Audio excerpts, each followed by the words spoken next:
Have you ever wondered why God chose Noah to build the ark? What was so special about him that made him, along with his family, the only survivors of the entire human race?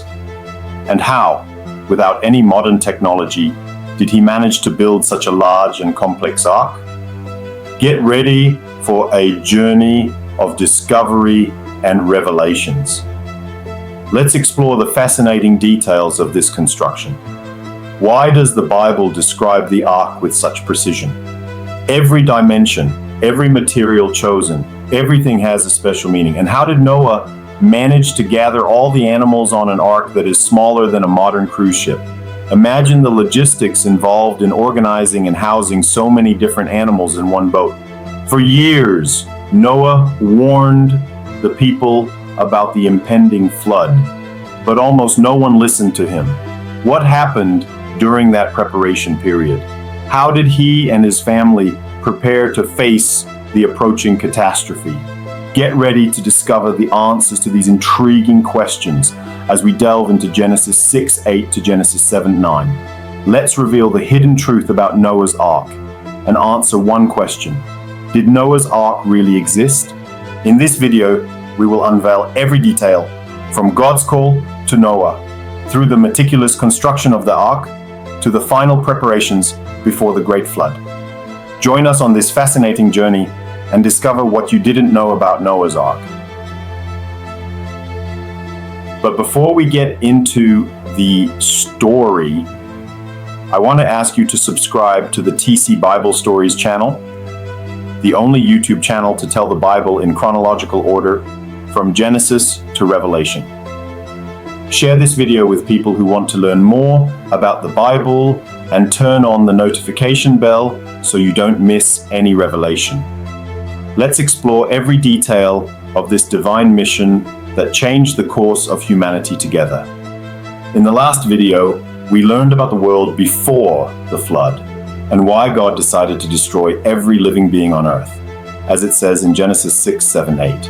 So the Lord said, I will wipe from the face of the earth the human race I have created, and with them the animals, the birds, and the creatures that move along the ground, for I regret that I have made them. But Noah found favor in the eyes of the Lord. Here, we can answer the first question that everyone who reads the story of Noah asks: why Noah? What made him so special that he was chosen to survive the impending destruction?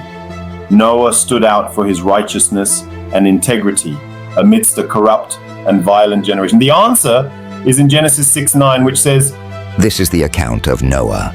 Noah was a righteous man, blameless among the people of his time, and he walked faithfully with God.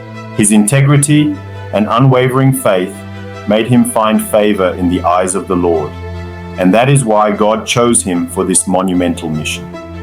Noah was a man who, despite living in a corrupt society, maintained his faith and followed God's ways. He was an example of obedience and perseverance, essential characteristics for the task ahead. God saw in Noah someone he could trust to follow his detailed instructions and save the creation. God then gave Noah a specific order: build an ark. But it wasn't just any boat. God provided detailed instructions on how it should be built. Let's explore these fascinating details. In Genesis 6:14-16, God says to Noah, So make yourself an ark of cypress wood. Make rooms in it, and coat it with pitch inside and out. This is how you are to build it. The ark is to be 300 cubits long, 50 cubits wide, and 30 cubits high. Make a roof for it, leaving below the roof an opening 1 cubit high all around.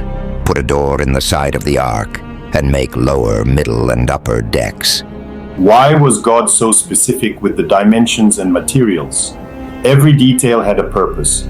The cypress wood, although its exact identification is uncertain, is often considered by scholars to be cypress wood, known for its durability and water resistance, ideal for withstanding the adverse conditions of the flood.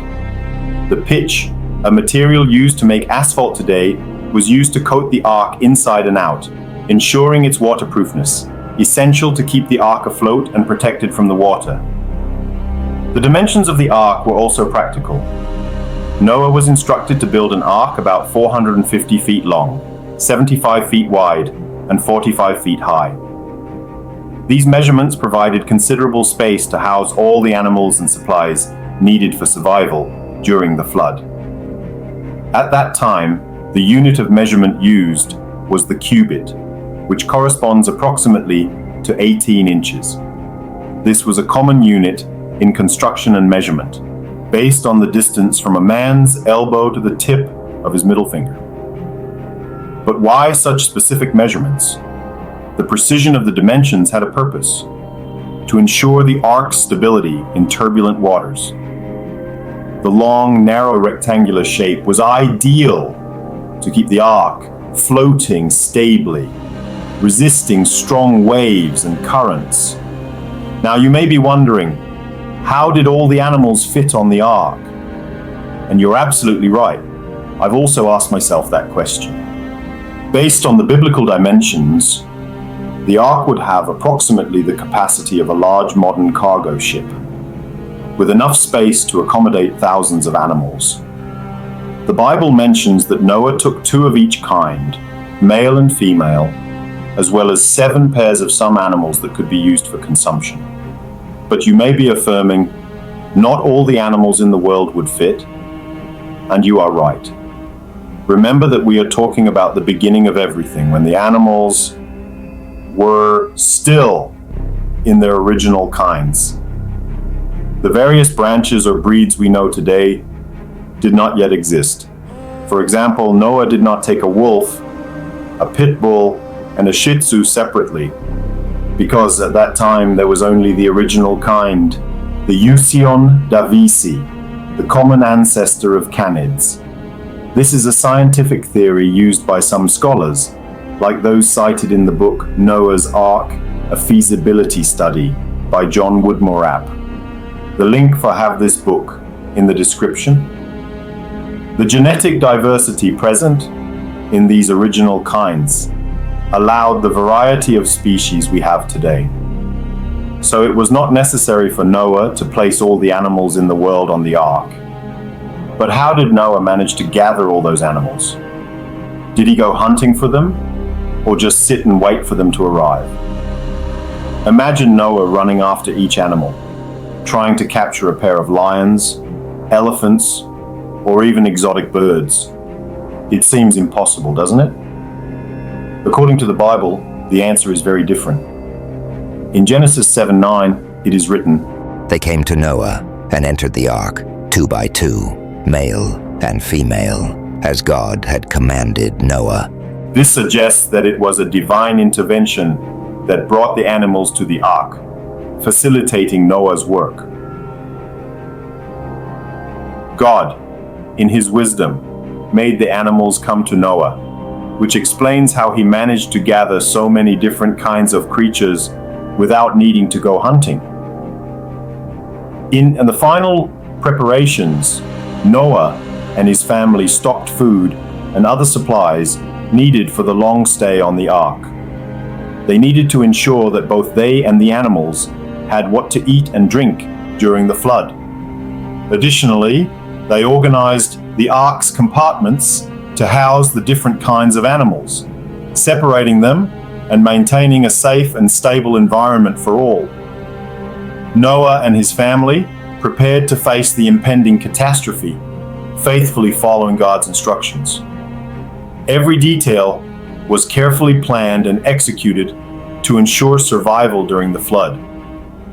The construction of the ark and the preparations took about 120 years, during which Noah also warned the people about the approaching divine judgment.